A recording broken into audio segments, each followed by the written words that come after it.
La Luna es una de las cosas más familiares que vemos desde la Tierra. La hemos mirado siempre, desde cualquier época, desde cualquier cultura, desde cualquier lugar del planeta. Esa esfera blanca suspendida en el cielo, aparentemente tranquila, aparentemente cercana, como si en el fondo siempre hubiera estado ahí, esperando a que alguien subiera a verla de cerca. Pero esa imagen es engañosa, porque durante miles de años la Luna no fue un destino, fue una obsesión. Y cuando por fin el ser humano intentó alcanzarla, descubrió que viajar hasta allí no era solo una hazaña, era una de las cosas más difíciles, más peligrosas y más absurdamente arriesgadas que había hecho jamás nuestra especie. La Luna está, de media, a unos 384.400 kilómetros de la Tierra. Eso significa salir de la órbita baja, abandonar el entorno cercano de nuestro planeta y entrar en el espacio profundo. Y ahí empieza el verdadero problema. Porque no se trataba solo de llegar, había que meter a seres humanos en cápsulas minúsculas, montarlas sobre cohetes gigantescos, lanzarlas fuera de la Tierra, guiarlas durante días por el vacío, frenarlas frente a otro mundo, bajar con vida, trabajar allí, despegar otra vez desde la superficie lunar y después regresar a casa. Y aún así, lo hicieron, no una vez, varias. Al principio, la Luna no era solo la Luna. Era prestigio, era miedo, era propaganda, era la Guerra Fría convertida en cohete. Después fue una frontera técnica. Luego se convirtió en una hazaña histórica. Más tarde, en un laboratorio. Y hoy vuelve a ser otra cosa. Porque Apolo preguntaba, ¿podemos llegar? Y Artemis pregunta algo mucho más incómodo. Después de todo lo que sabemos, ¿podemos volver, sobrevivir allí y empezar a quedarnos?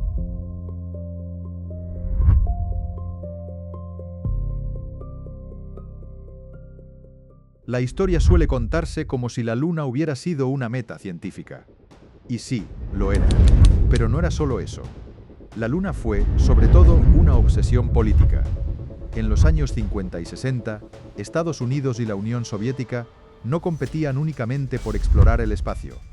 Competían por demostrar quién tenía el futuro de su lado, quién poseía la tecnología más avanzada, quién podía organizar mejor su industria, quién inspiraba más miedo, quién parecía invencible. Y en ese contexto, el espacio dejó de ser solo ciencia. Se convirtió también en una forma de poder. Todo empieza con un golpe soviético. Sputnik 1. Una esfera metálica relativamente simple, emitiendo aquel famoso pitido desde órbita en 1957. Pero en Estados Unidos, aquello no sonó a simple progreso científico. Sonó a alarma, porque si tu rival podía poner un satélite sobre tu cabeza, también podía poner algo mucho más peligroso. Luego llegó otro golpe. En 1961, Yuri Gagarin se convirtió en el primer ser humano en viajar al espacio. La Unión Soviética volvía a golpear primero, y Estados Unidos quedaba otra vez por detrás. Entonces apareció John Fitzgerald Kennedy, y pronunció una de las frases más importantes de toda esta historia. Texas, we choose to go to the moon. We choose to go to the moon in this decade and do the other things. Not because they are easy, but because they are hard. Because that goal will A partir de ahí, Estados Unidos construyó una escalera tecnológica. Primero el programa Mercury, para comprobar si un ser humano podía subir al espacio y volver.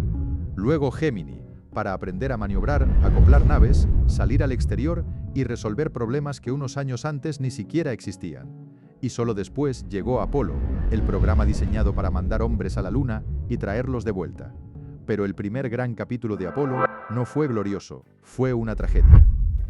En enero de 1967, durante una prueba en tierra, la cápsula de Apolo 1 se incendió. Murieron Gus Grissom, Ed White y Roger Chaffee. Ni siquiera habían despegado. El programa se detuvo. Hubo que rediseñar, revisar, corregir y entender por qué una misión lunar podía matar a 3 astronautas antes de empezar. Y ahí apareció una de las grandes verdades de esta historia. Si querían llegar a la Luna, casi nada podía fallar. Casi nada. Porque algo, tarde o temprano, iba a fallar. 21 de diciembre de 1968. Frank Borman, James Lovell, William Anders, 3 hombres, un Saturno V gigantesco, y una misión que vista con calma parece casi una locura, porque Apolo 8 no iba a quedarse orbitando la Tierra. Iba a hacer algo que ningún ser humano había hecho jamás: salir de la órbita baja terrestre, viajar hasta la Luna, entrar en órbita alrededor de ella y volver.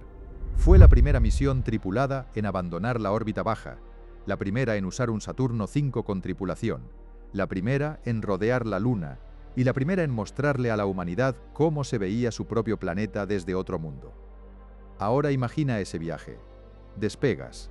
La Tierra empieza a quedarse atrás, las referencias desaparecen, y llega un punto en el que ya no estás en el espacio como solemos imaginarlo, relativamente cerca de casa. Estás saliendo de verdad. Estás entrando en una región donde, si algo va mal, no existe una solución rápida. 70 y pocas horas después llega el momento crítico. Hay que encender el motor en el instante exacto para frenar y quedar atrapados por la gravedad lunar. Si fallan, salen despedidos. Si frenan demasiado, el resultado sería mucho peor. Funcionó. Apolo 8 completó 10 órbitas alrededor de la Luna, y durante ese vuelo se tomó una de las fotografías más famosas de la historia: el amanecer de la Tierra, nuestro planeta elevándose sobre el horizonte lunar, pequeño, azul y frágil. La misión había ido a explorar la Luna, pero acabó mostrando algo todavía más poderoso: lo vulnerable que parecía la Tierra vista desde fuera. Anders lo resumió con una frase casi perfecta: vinimos a explorar la Luna y descubrimos la Tierra. Era Nochebuena de 1968. Desde órbita lunar, la tripulación hizo una transmisión seguida por una audiencia masiva y leyó el Génesis. Now approaching lunar sunrise, and for all the people back on Earth, the crew of Apollo 8 has a message that we would like to send to you. In the beginning, God created the heaven and the earth was without form and void, and darkness was upon the face of the deep. And the Spirit of God moved upon the face of the waters. And God said, "Let there be light." And there was light. And God Y luego volvieron vivos. Eso era lo importante, porque en ese momento ya no se trataba de una fantasía. La Luna acababa de convertirse en un destino real.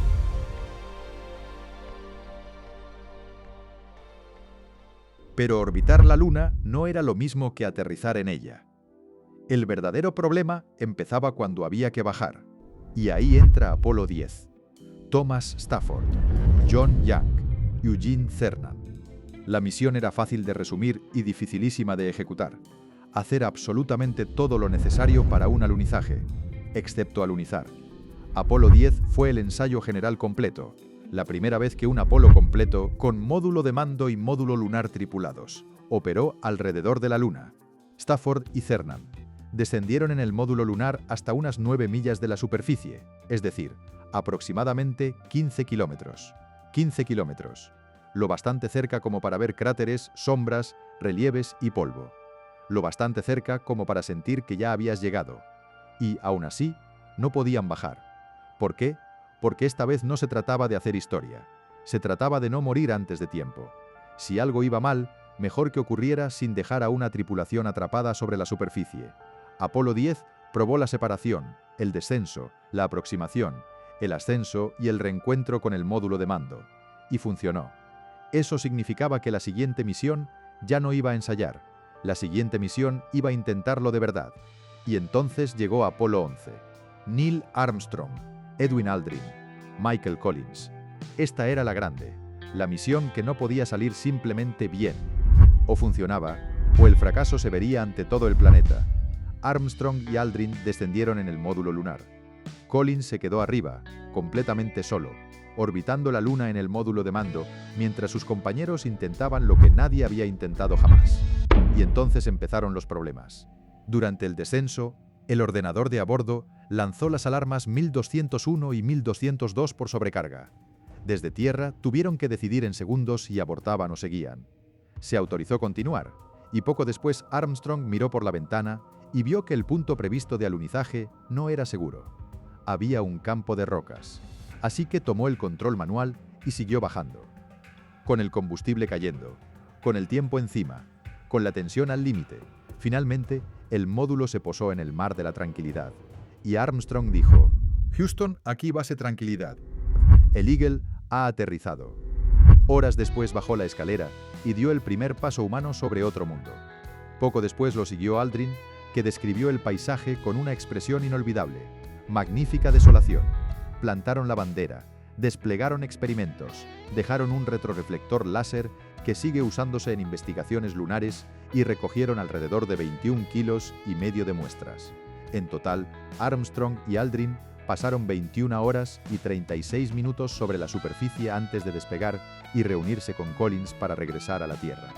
Y aquí está lo más impresionante: no fue una visita simbólica, fue una operación real sobre otro cuerpo celeste.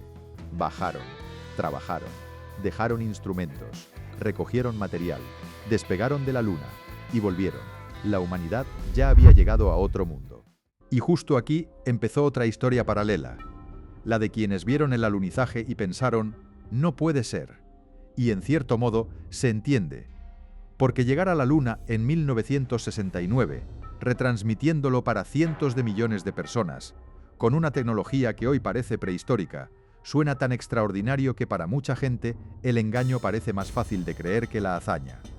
Entonces aparecieron las teorías: que si no hay estrellas en las fotos, que si la bandera se mueve, que si las sombras no cuadran, que si todo se grabó en un plató. Pero el problema de estas teorías es que se caen en cuanto las comparas con la física y con las pruebas externas. Por ejemplo, que no aparezcan estrellas en muchas imágenes es exactamente lo que cabría esperar cuando expones la fotografía para una superficie muy iluminada por el sol. Que la bandera se moviese tampoco implica viento. Al contrario, en ausencia de atmósfera, una oscilación tarda más en frenarse.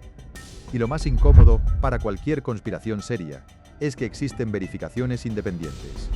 El radiotelescopio de Hadrell-Bank siguió la misión de forma externa. Los retroreflectores siguen utilizándose y las cámaras orbitales modernas han fotografiado los lugares de alunizaje y restos dejados allí. Es decir, si todo hubiera sido un montaje, tendría que ser uno capaz de resistir décadas de observaciones y comprobaciones independientes. La explicación más simple sigue siendo la más sólida: fueron de verdad. Después de Apolo 11, quedaba una pregunta importante. De acuerdo, habían llegado. ¿Pero podían hacerlo otra vez con precisión, sin que pareciera un milagro irrepetible? Ahí entra Apolo 12. Pete Conrad, Alan Bean, Richard Gordon. La misión tenía un objetivo muy claro: aterrizar con precisión cerca de la sonda Surveyor 3, que llevaba en la Luna desde 1967, recuperar piezas y demostrar que el alunizaje ya no era solo posible, sino controlable. Apolo 12 logró un aterrizaje de enorme precisión a unos 160 metros del Surveyor 3. Pero la misión casi se tuerce antes de salir de la Tierra. Apenas despegó, el cohete recibió el impacto de un rayo, y poco después otro. Durante unos instantes, los sistemas parecieron venirse abajo. Alarmas, lecturas extrañas, confusión, y, aún así, lograron recuperar la situación y continuar. Días después, Conrad y Bean descendieron, caminaron hasta el Surveyor 3 y trajeron piezas del robot para estudiar cómo le había afectado estar 2 años y medio expuesto en la superficie lunar. Además, recogieron unos 34 kilos de muestras lunares. Y eso importaba por una razón muy concreta, porque ya no se trataba solo de ver la Luna, ni siquiera solo de tocarla. Se trataba de operar sobre ella con precisión quirúrgica. No era una fotografía, no era una transmisión, era hardware real, recuperado en persona por seres humanos que habían viajado a otro mundo a por él. Luego llegó Apolo 13, y aquí la historia cambia de tono por completo, porque hasta ese momento el programa parecía avanzar con una lógica más o menos clara: aprender, mejorar, aterrizar, repetir. Apolo 13 rompió esa sensación de control. 11 de abril de 1970, James Lovell, Fred Haise, John Swigert. La misión debía aterrizar en Fra Mauro. Todo parecía normal, hasta que dejó de serlo. A las 55 horas y 46 minutos de misión, una explosión dañó un tanque de oxígeno del módulo de servicio. La nave principal empezó a quedarse sin recursos esenciales, y la tripulación tuvo que refugiarse en el módulo lunar, que pasó a funcionar como bote salvavidas. La NASA sigue describiendo Apolo 13 como un fracaso exitoso. Ahora imagina esa situación.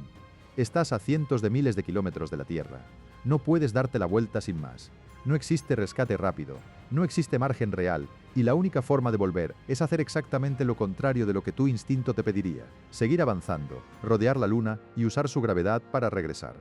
Es decir, alejarte todavía más antes de poder volver a acercarte.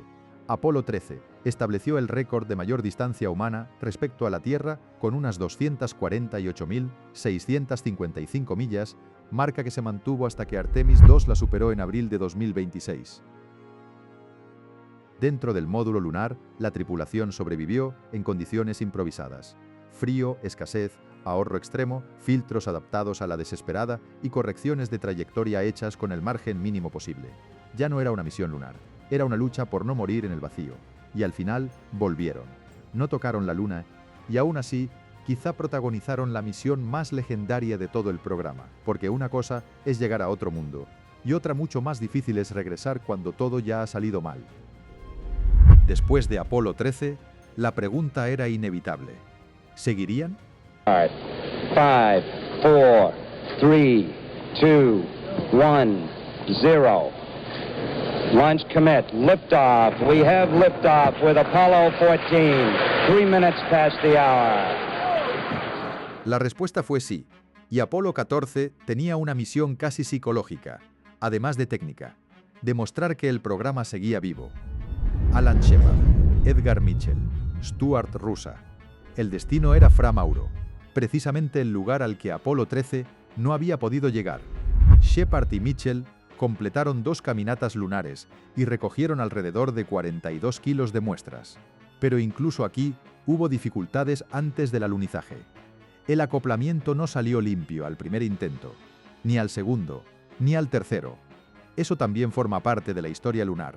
Cuando parece que todo debería empezar a ser rutinario, siempre aparece algo que recuerda lo contrario. Finalmente, lo lograron. Aterrizaron, trabajaron, tomaron muestras. Y Shepard dejó una de las imágenes más absurdas y famosas de toda la exploración espacial cuando improvisó unos golpes de golf sobre la Luna. Pero más allá de la anécdota, Apolo 14 importaba por otra cosa, porque devolvía continuidad al programa. Después del enorme susto de Apolo 13, la humanidad no se había echado atrás. Seguía bajando, seguía aprendiendo. Seguía convirtiendo la Luna en un lugar donde ya no solo se plantaban banderas, sino donde se trabajaba. Con Apolo 15, el programa cambia de escala. David Scott, Alfred Worden, James Irwin. Era la primera misión de clase J, más duración, más movilidad y más ciencia. Y sobre todo, estrenaba una de las herramientas más icónicas de todo Apolo, el vehículo explorador lunar, el famoso rover. Y eso cambia mucho las cosas, porque la Luna deja de ser un sitio al que bajar un momento. Pasa a convertirse en un paisaje que puedes recorrer. Scott e Irwin exploraron la región de Hadley-Apennin, pasaron largas horas fuera del módulo lunar y recorrieron alrededor de 27 kilómetros con el rover. En esa misión también recogieron unos 77 kilos de material lunar, y con misiones así quedó claro que Apolo ya no era solo propaganda, era ciencia real, ciencia cara, peligrosa, compleja y casi imposible, pero ciencia. Apolo 16 llevó todavía más lejos esa idea. John Young, Charles Duke, Thomas Mattingly. El objetivo era explorar las tierras altas de Descartes, donde muchos científicos esperaban encontrar señales claras de actividad volcánica. Pero antes del descenso apareció un problema con el motor principal del módulo de servicio, y la decisión de seguir adelante se retrasó durante horas, mientras en tierra evaluaban si era seguro continuar. Finalmente se autorizó el descenso. Young y Duke aterrizaron. Realizaron 3 caminatas lunares, recorrieron unos 26 kilómetros con el rover y regresaron con alrededor de 95 kilos y 7 décimas de muestras. Y aquí llegó una de las partes más interesantes de toda la exploración científica. Los resultados no encajaron del todo con lo esperado. Las muestras de la zona demostraron que aquellas formaciones no eran, en gran medida, de origen volcánico, sino brechas producidas por impactos. Es decir, la Luna contradijo parte de la hipótesis previa, y eso, curiosamente, también dice mucho sobre la realidad de estas misiones, porque un montaje malo suele darte justo la respuesta que esperabas. La ciencia real, no. La ciencia real te contradice. te complica la historia y te devuelve algo más raro, más incómodo y más interesante de lo que habías imaginado. Y entonces llegó Apolo 17, la última misión lunar tripulada del programa. Eugene Cernan, Harrison Smith, Ronald Evans. Tenía algo especial. Por primera vez, uno de los hombres que iba a caminar por la Luna era geólogo de formación. Harrison Smith, el primer científico astronauta en pisarla.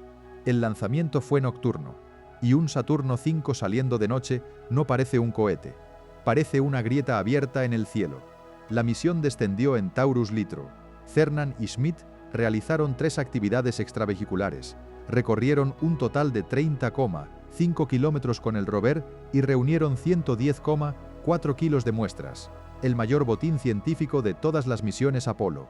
Y durante esa misión apareció uno de los hallazgos visualmente más extraños y famosos del programa, el suelo naranja. Ese material, estudiado después, se interpreta como vidrio volcánico antiguo asociado a erupciones piroclásticas lunares. Luego llegó el último momento, la última escalera, la última vez que un ser humano iba a dejar huellas frescas allí. Antes de marcharse, Cernan pronunció su despedida. Después despegaron, se reunieron con Evans y regresaron a la Tierra. Y ahí terminó una era. En diciembre de 1972, la humanidad dejó la Luna. Y no volvió durante más de medio siglo. Entonces llega la gran pregunta. Si ya sabíamos ir, ¿por qué paramos? Y la respuesta no es que se perdiera la tecnología, ni que de repente fuera imposible volver, ni que la Luna se hubiera vuelto demasiado peligrosa de la noche a la mañana. Paramos porque dejó de compensar políticamente. La carrera espacial ya estaba decidida. El incentivo principal se había debilitado. Y el presupuesto de la NASA cayó mucho respecto a los años de Apolo. El foco se desplazó hacia otras prioridades: estaciones espaciales, cooperación internacional, el transbordador, la órbita baja.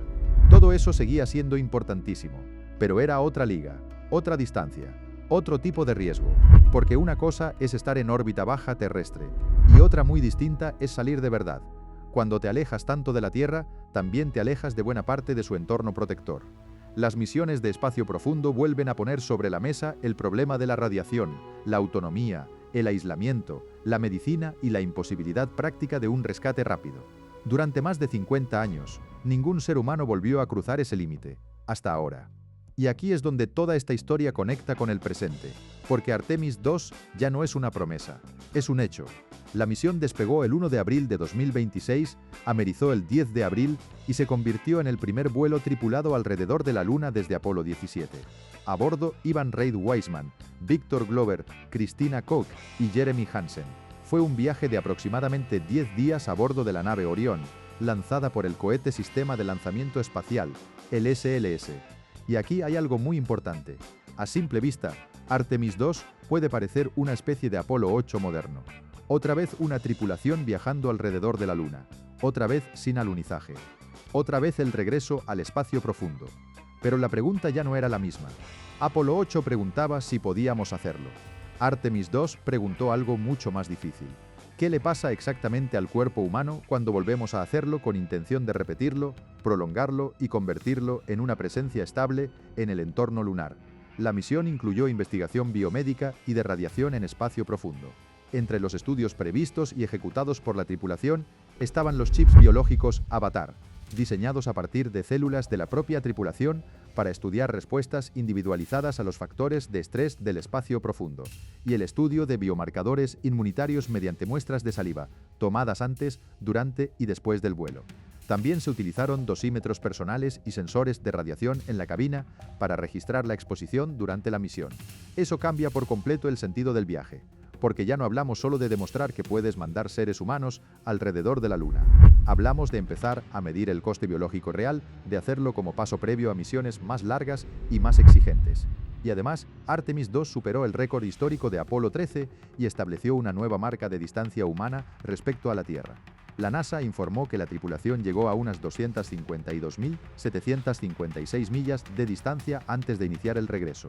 Ese detalle importa mucho, porque no fue solo un regreso simbólico, fue un mensaje operativo. La humanidad ha vuelto a cruzar el umbral del espacio profundo, y esta vez no lo hace únicamente para dejar huellas, lo hace para preparar lo que viene después. Hubo 9 misiones lunares tripuladas del programa Apolo. 6 alunizajes y 24 seres humanos que viajaron más allá de la órbita baja terrestre. Esa parte de la historia ya está cerrada, pero Artemis no intenta repetir Apolo exactamente, intenta ir más allá de Apolo, porque el objetivo ya no es solo tocar la Luna, es aprender a operar alrededor de ella, sobre ella y con el tiempo desde ella. Usarla como campo de pruebas para futuras misiones más largas, incluyendo Marte. Y para eso ya no basta con cohetes potentes o aterrizajes precisos.